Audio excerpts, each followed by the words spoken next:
ঘূর্ণিঝড় রেমালে তছনছ উপকূল, বাঁধ ভেঙে তলিয়ে গ্রামের পর গ্রাম, 12 জনের মৃত্যু।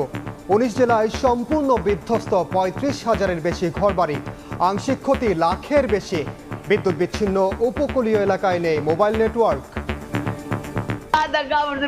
কিচ্ছু নাই, রান্না করতে পারতেছি না, চুলায় পানি উঠছে। ভাবি বাইরে গেছে আর সেই বাইরে ফেরে নাই, গাছ পর্যন্ত মারা গেছে। মানুষ আশ্রয় কেঁদে না যাইতে, মানুষ গরু বাছুর সব মরে যাইতে, কিচ্ছু থাকতে না। আজকে 3 দিন বিদ্যুৎ নেই, কোথাও যোগাযোগ করতে পারতেছি না, মোবাইল অকেজো। মোট 19টি জেলা ক্ষতিগ্রস্ত হয়েছে।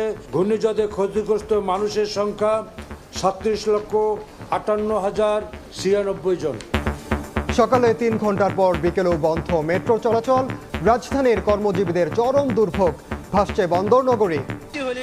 মেট্রো রেল যে হঠাৎ বন্ধ যায়, সেক্ষেত্রে আমার কিন্তু অফিসে যাওয়া ওই দিন বন্ধ হয়ে যায়। উবার তো যেখানে 200 টাকা লাগে সেখানে এখন 600 টাকা হয়ে গেছে। জায়গা জায়গা নালা বই লাগে দেয়, পানি স্রোত আমাদেরকে নালার মধ্যে নিয়ে যায়, আরেক বিপদ না। দেখছিলেন প্রধান শিরোনাম। সন্ধ্যার সময় সঙ্গে আছি আমি ওমর ইনান। এবার অন্যান্য শীর্ষ সংবাদ। দুর্যোগ মাথায় নিয়ে আশ্রয় কেন্দ্রে যাওয়ায় এড়ানো গেছে জানমালের বড় ক্ষয়ক্ষতি।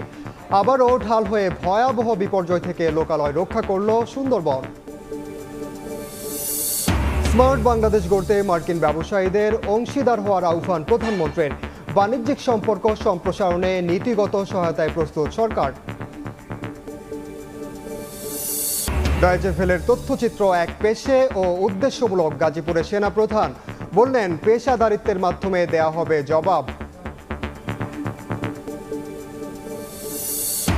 এবং অবসরে যাওয়ার 6 মাসের মধ্যে গুলশানে একদিনে 4টি আলিশান ফ্ল্যাট কেনেন বেনজির আহমেদ।